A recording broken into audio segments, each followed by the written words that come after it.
Когда бизнес рушится, все летит к чертям. Куда мы смотрим? На цифры, продажи просели, клиенты ушли, кризис, курс, конкуренты виноваты. Знакомо такое? Но знаешь, что может снести твой бизнес с лица земли быстрее любого кризиса? Юридический удар в спину, без предупреждения и без второго шанса. Мне это очень знакомо. 40% компаний закрываются не из-за денег, их просто сносят юридически. Это не теория, это твоя реальность, если ты обеспечен. Сегодня я разберу 3 критических ошибки, которые могут просто уничтожить твой бизнес, и как себя защитить, пока не поздно, пока ты не потерял все. Меня зовут Александр Левис, я помогаю предпринимателям строить бизнес, который приносит не только деньги, но и свободу. Если ты хочешь понять, как реально устроен бизнес, ты в правильном месте. Подписывайся, ставь лайк и погнали разбираться.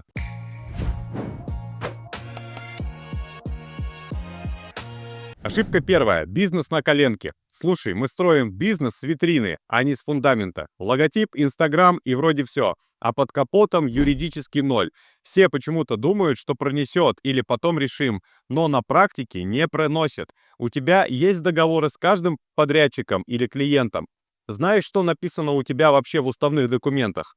Нет каркаса, нет бизнеса. Твой ковер-самолет рано или поздно дернут за эту ниточку. На примере из моих кейсов. Один предприниматель по-человечески работал, не подписывал договоры. Клиент просто однажды отказался платить. Это был довольно-таки крупный заказ. Нет договора, говорит, до свидания. А потом суды, нервы, потеря денег. А мог бы все это решить буквально одним документом на пару страниц. Что делать? Какие твои сейчас шаги? Договор обязательно со всеми, клиенты, подрядчики, сотрудники. Все условия всегда на бумаге. Аудит. Найми юриста. Пара десятков тысяч сейчас и в итоге экономия миллионов в будущем. Сэкономленных нервов. Кстати, если хочешь увидеть закулисье моего бизнеса и реальные кейсы, загляни в мой телеграм-канал, там я делюсь тем, что не выкладываю больше нигде. Это моя бизнес-кухня. Ссылка в описании, ну либо по QR-коду. Ошибка 2. Непрозрачная собственность. Как часто бывает, мы друзья, 50 на 50, все на словах, все окей. Это убило тысячи бизнесов до первого успеха. А потом я вложил больше, мои там мне 70%. И тоже был у меня однажды такой кейс. Друзья запустили бизнес на доверии. Он, конечно же, взлетел у них, что не всегда такое бывает. Инвестор просто забрал все, который тот человек, тот партнер, который вложил больше денег. А второй остался вообще ни с чем, потому что доли не оформили. Люди годами строят, а потом выясняется, юридически у них ничего нет. Что делать? Какие сейчас твои шаги?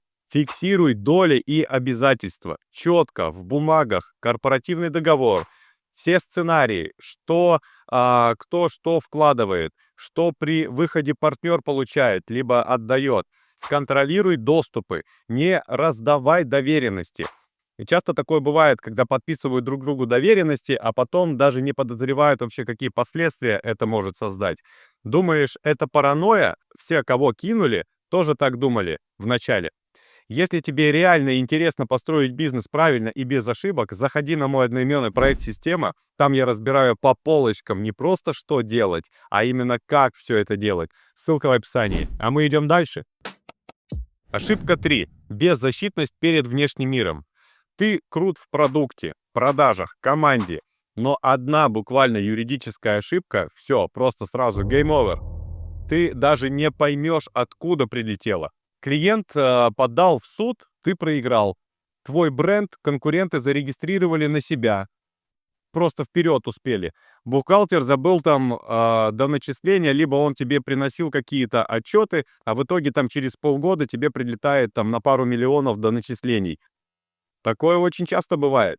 Какая тут проблема? Ты смотришь в этот момент на деньги, а юридическая дыра ждет, когда станет поздно.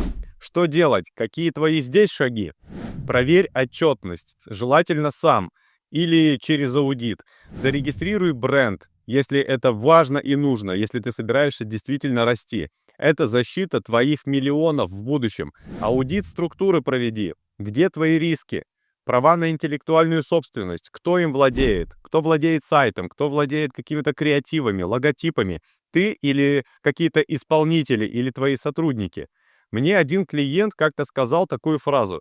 Я раньше, говорит, думал, главное продажи. а потом понял, неважно, сколько ты зарабатываешь, если у тебя все могут просто забрать. Какой здесь вывод?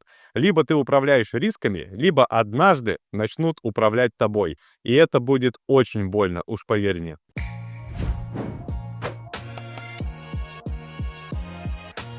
В следующем выпуске я подробно разберу тему, как за 30 дней выстроить систему управления так, чтобы бизнес работал, даже если ты в отпуске. Обязательно подписывайся, чтобы не пропустить. А пока напиши в комментарии, что из этого ролика тебя зацепило больше всего, что было полезно. С вами был Александр Левис. Подписывайся, ставь системный лайк и помни, главное зарабатывать, а не работать. Увидимся в следующем видео. Пока-пока.